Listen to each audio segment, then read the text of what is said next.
Fala pessoal, seja bem-vindo a mais esse vídeo do canal Construa Sua Riqueza.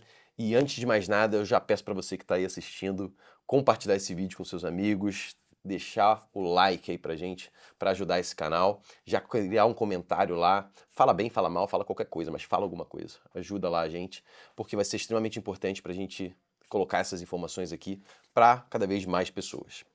E no vídeo de hoje, né, eu tive a oportunidade de ir para São Paulo recentemente, falar com algumas pessoas, e me deparei com muitas pessoas investindo em quartos de hotéis. E confesso para você que eu sou um pouco reticente nesse tipo de investimento, mas eu decidi pesquisar um pouco e trazer algumas informações aqui básicas para a gente entender um pouco desse mercado. Eu também estou começando a pesquisar um pouco mais, e aí queria compartilhar com vocês aqui alguns insights, algumas informações, né? O que é essa modalidade, né? Nada mais é do que eu ter um quarto de hotel meu. Então, eu pegar uma grande rede, pegar um imóvel, né, onde é administrado por uma rede de hotéis, e eu comprar aquele imóvel, comprar aquele quarto de hotel e passar a ter um quarto de hotel.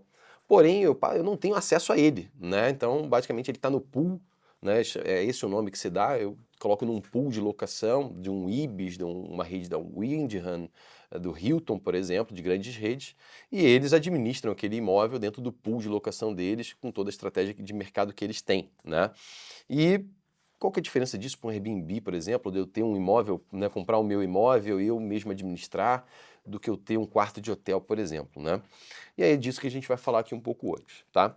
Então, assim, o conceito basicamente ele é de condomínio hotel, né? É mais ou menos nessa pegada. E tem também um nome conhecido como timeshare, né? Que é exatamente compartilhar por um tempo, seria mais ou menos isso a nomenclatura, tá?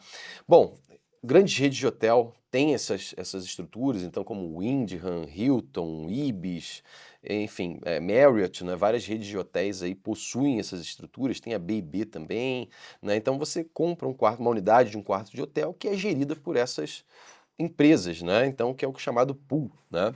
Qual que é a vantagem, eu acho que desse grande modelo, né? Desse modelo aí, né? A vantagem é uma gestão mais profissional por marcas renomadas, acredito eu, né? Então não preciso explicar, talvez na rede hoteleira para você o que é um Hilton, o que é um Ibis, né? Isso já é altamente conhecido. E geralmente essas redes, quando vão construir esses imóveis, né? Eles buscam localizações premium. Então essas marcas, elas não colocam um hotel, né, numa determinada cidade, numa determinada região que não tem demanda, né? Porque eles também têm total preocupação de que aquele hotel performe ao longo do tempo.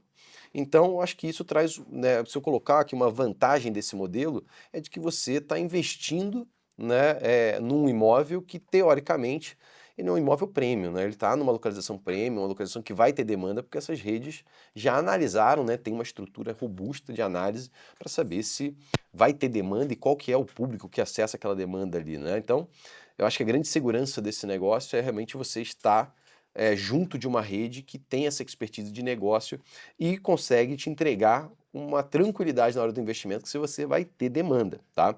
Então, você está com grandes marcas, né, como o Hilton, como o Ibis, né, todas essas marcas aí, todas essas redes, eu acredito que traz muita credibilidade e confiança na hora de investir nesse modelo de negócio.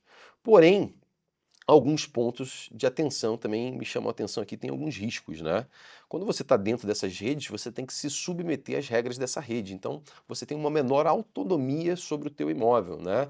Então, você tem, né, eu tenho relatos assim de algumas pessoas que eu já conversei, falando super bem, gostando muito do modelo de investimento.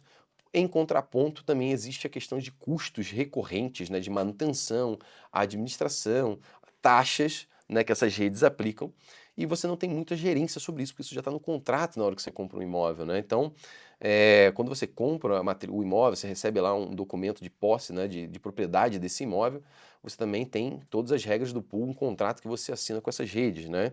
Então, existem custos que podem sair do seu controle exatamente porque não está previsto, você não toma as decisões desses custos, e quem toma essas decisões é a rede, e esses custos são compartilhados entre todos os donos do quarto do hotel, né? Também acho que um ponto de atenção nesse tipo de imóvel é a dificuldade de revenda, porque eu acredito que seja um público muito específico que goste de comprar esse imóvel, né? Eu mesmo tenho alguns investimentos, conheço muitas pessoas que têm investimentos, mas conheço poucas pessoas que têm quarto de hotel, né? Tive a oportunidade de ter contato com algumas pessoas recentemente que possuem esse tipo de investimento, mas até então eu conhecia poucas pessoas na prática que tinham esses imóveis, né? Então eu entendo que é mais limitado, né? Ainda existe muita desinformação e é muito pouco talvez divulgado esse tipo de investimento. Então, eu acredito que há uma dificuldade de revenda nesse tipo de imóvel, né? Imóvel já é um ativo que tem pouca liquidez, já tem baixa liquidez, e eu acredito que esse tipo de investimento tenha ainda menos liquidez, tá? Então, é realmente para aquela pessoa que de repente quer manter esses imóveis ao longo do tempo, não tem intenção de repente de revenda, esses imóveis podem fazer sentido, mas é um ponto de atenção, tá? E também um outro ponto de atenção aqui é a dependência da própria rede, né? Você depende da performance daquela rede, né? Você está abaixo de um guarda-chuva de uma grande rede. Então, claro que hoje, né, no dia de hoje, Hilton, Ibis, falando dessas marcas, né, Wyndham, Marriott, né, todas essas redes são grandes, são empresas fortes, mas nada garante que ao longo do tempo essas redes vão continuar sendo fortes, vão continuar sendo bem administradas, vão continuar, né, mantendo um padrão de qualidade. E aí o que a gente pode ver ao longo dos anos é uma deteriorização desses imóveis, uma deteriorização da marca, né, ao longo do tempo, fazendo com que usuários se afastem dessas redes, se afastem de uma determinada marca.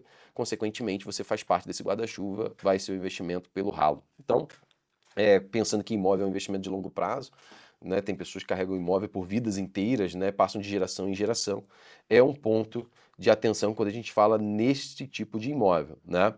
E aí, comparando, né, esse imóvel com outros tipos de investimento, como a gente já falou aqui no canal, né, tem vários vídeos no canal falando sobre isso, né, comparar com um Airbnb, por exemplo, eu vejo que no Airbnb você tem mais autonomia, né, porque você detém melhor o que acontece dali dentro do imóvel. É claro que, né, dependendo do tipo de imóvel que você comprou, também tem regras do condomínio, uma série de regras que você coloca ali, mas eu entendo que seja mais fácil de você conseguir gerenciar e tomar decisões do que um imóvel dentro de um pool de locação desses hotéis, né?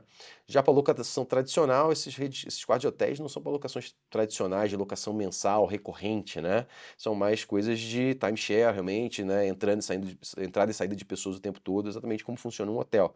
Então é um modelo de negócio que, para quem gosta de uma previsibilidade, né, talvez o aluguel mensal de um imóvel tradicional faça mais sentido, tá?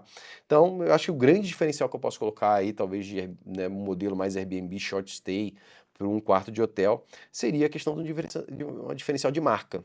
Olha, talvez o imóvel que eu esteja comprando, né, para um objetivo de Airbnb numa determinada cidade, possa me trazer algumas incógnitas se vai dar certo ou não, se vai ter performance ou se não vai ter, né? Já numa rede de hotel, você acaba tendo uma credibilidade, falar, essa rede de hotel, você está colocando um imóvel ali, ela já fez um estudo preliminar, uma grande empresa que não vai jogar seu dinheiro fora também, não é a empresa que é à toa, né? Então ela tem uma especialidade, está em bons terrenos, bons imóveis, né, vias de acesso, ela entende o negócio, entende o business, você está investindo junto com ela. Por outro lado, você tem menos flexibilidade do que num imóvel de Airbnb, por exemplo, que você vai encontrar um pouco mais de flexibilidade, tá? Então, o importante aí, nas dicas que eu posso te dar ali na hora de investir nesse tipo de imóvel, pelo que eu entendo até agora, é exatamente buscar redes robustas, redes, né, grandes, redes que têm credibilidade no mercado. Você não precisa explicar para as pessoas o que é um IBIS, por exemplo, né? As pessoas já entendem, já tem demanda, já tem público, né? Entender os contratos, né? Então acho que um advogado para te orientar antes de investir, né? Você saber se você pode usar o imóvel ou não. Eu já conversei com algumas pessoas dizendo que elas não podem usar o imóvel, né? Então tem alguns contratos que prevê que você pode usar determinados dias no ano, né? Existe uma divisão das receitas, né? Porque ali a receita é do todo, taxas que você, né, pode acabar pagando. Acaba não tendo previsibilidade, você não tem poder de decisão sobre isso, tá? Avaliar os prazos de contrato, né, e as condições de revenda, se você pode revender, em que condições você pode revender, se tem que ter uma aprovação da rede para você vender esse imóvel, né, se você precisa pedir autorização, como é que funciona na hora de vender esse imóvel. Então, o objetivo desse vídeo aqui é de falar um pouco desse mercado, eu também estou estudando um pouco mais sobre isso, tenho interesse talvez em investir, mas ainda para mim é algo muito novo. Então, apesar de ser algo já bastante tradicional, já existia há bastante tempo, mas para mim ainda é um universo novo, mas eu queria trazer aqui para você, compartilhar esse momento aqui de aprendizado junto contigo, de alguns insights que eu já tive estudando nesse mercado e tendo novas informações eu vou trazer aqui no canal e compartilhar com você, e é por isso que é importante você já se inscrever no canal para estar por dentro dos próximos vídeos. Então, até o próximo vídeo.